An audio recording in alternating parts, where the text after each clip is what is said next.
Hai semua, pada video kali ini, Faircheck akan memberikan informasi mengenai klasifikasi kelas kebakaran dan jenis APAR yang sesuai untuk menanganinya. Klasifikasi kelas kebakaran merupakan pengelompokan yang bertujuan untuk mengidentifikasi kebakaran berdasarkan bahan pemicunya. Dengan pemicu kebakaran yang berbeda, maka penanganan kebakaran yang dilakukan juga berbeda. Untuk itu, kamu harus memahami apa saja kelas kebakaran agar bisa memilih APAR yang tepat. Berdasarkan bahan pemicunya, kebakaran diklasifikasikan menjadi 4 kelas, yaitu kebakaran kelas A, kelas B, kelas C, dan kelas D. Lantas, apa perbedaan kelas kebakaran tersebut? Yuk simak penjelasannya. Kebakaran kelas A adalah kebakaran yang dipicu oleh benda padat mudah terbakar. Contohnya, kayu, kertas, kain, daun kering, plastik, dan benda serupa lainnya. Kebakaran kelas D adalah jenis kebakaran yang disebabkan oleh zat cair atau gas yang mudah terbakar. Misalnya, bensin, alkohol, minyak, oli, dan zat cair mudah terbakar lainnya. Kebakaran kelas C merupakan kebakaran yang timbul akibat masalah elektrikal. Kebakaran ini bisa terjadi karena masalah arus pendek listrik atau malfungsi alat elektronik. Kebakaran kelas D adalah klasifikasi kebakaran yang disebabkan oleh bahan logam mudah terbakar.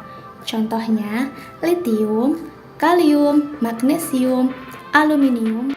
Itu dia klasifikasi kebakaran berdasarkan bahan bakarnya. Setiap kelas kebakaran harus dipadamkan dengan alat pemadam api yang tepat. Lalu, apa saja jenis APAR yang tepat untuk memadamkan kelas kebakaran tersebut? Simak penjelasannya ya. APAR powder merupakan alat pemadam api yang menggunakan media berupa serbuk kimia kering atau dry chemical powder.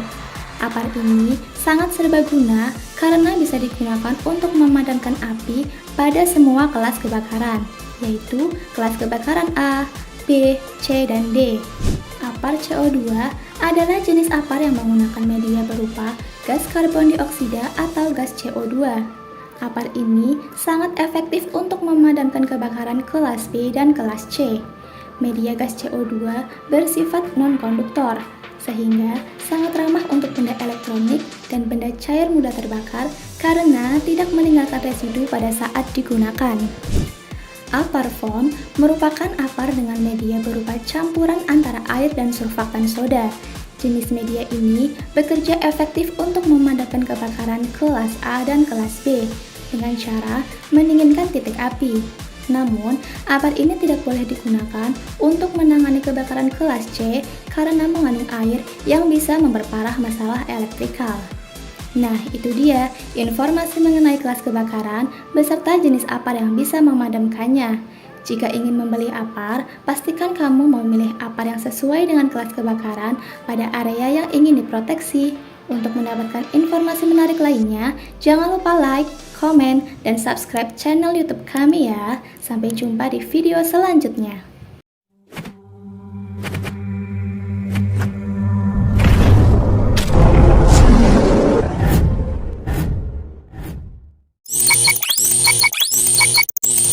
Jenis-jenis dan penggunaan APAR oleh Satpam. APAR, alat pemadam api ringan, yang biasa dipergunakan untuk memadamkan api yang kecil atau tergolong ringan. Sangat penting bagi seorang satpam untuk mengetahui cara penggunaan APAR yang baik dan benar. Karena kecelakaan akibat kebakaran bisa terjadi kapanpun dan dimanapun. Sebelum itu ada baiknya seorang satpam mengenal jenis-jenis APAR yang paling umum digunakan, yaitu jenis-jenis APAR. 1. APAR air atau water. APAR jenis air, water, adalah jenis APAR yang diisikan oleh air dengan tekanan tinggi. APAR jenis air ini merupakan jenis APAR yang paling ekonomis dan cocok untuk memadamkan api yang dikarenakan oleh bahan-bahan padat non-logam seperti kertas, kain, karet, plastik, dan lain sebagainya. Tetapi akan sangat berbahaya jika dipergunakan pada kebakaran yang dikarenakan instalasi listrik. 2. APAR busa atau foam AFFF. APAR jenis busa ini adalah jenis APAR yang terdiri dari bahan kimia yang dapat membentuk busa. Busa AFFF Aqueous film forming foam, yang disembur keluar akan menutupi bahan yang terbakar sehingga oksigen tidak dapat masuk untuk proses kebakaran.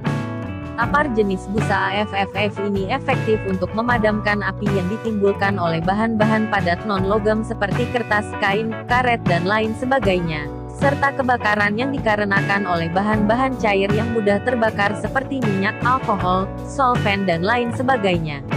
3. Apar serbuk kimia atau dry chemical powder. Apar jenis serbuk kimia atau dry chemical powder fire extinguisher terdiri dari serbuk kering kimia yang merupakan kombinasi dari monoamonium dan amonium sulfate. Serbuk kering kimia yang dikeluarkan akan menyelimuti bahan yang terbakar sehingga memisahkan oksigen yang merupakan unsur penting terjadinya kebakaran. Apar jenis dry chemical powder ini merupakan alat pemadam api yang serbaguna karena efektif untuk memadamkan semua kebakaran. Apar jenis dry chemical powder tidak disarankan untuk digunakan dalam industri karena akan mengotori dan merusak peralatan produksi di sekitarnya. Apar dry chemical powder umumnya digunakan pada mobil. 4. Apar karbon dioksida atau carbon diokside (CO2) Apar jenis karbon dioksida (CO2) adalah jenis apar yang menggunakan bahan karbon dioksida, carbon diokside, CO2) sebagai bahan pemadamnya. Apar karbon dioksida sangat cocok untuk kebakaran bahan cair yang mudah terbakar dan instalasi listrik. Setelah mengetahui jenis-jenis apar dan kegunaannya, berikut adalah cara penggunaan apar.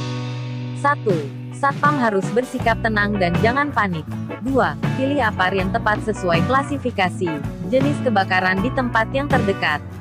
3. Tarik pin pengaman yang berada pada valve, mirip kunci yang berada di atas tabung pemadam api. 4. Satpam harus berdiri searah angin dan tidak melawan arah angin. 5. Pegang pangkal selang pada ujung selang dengan kuat.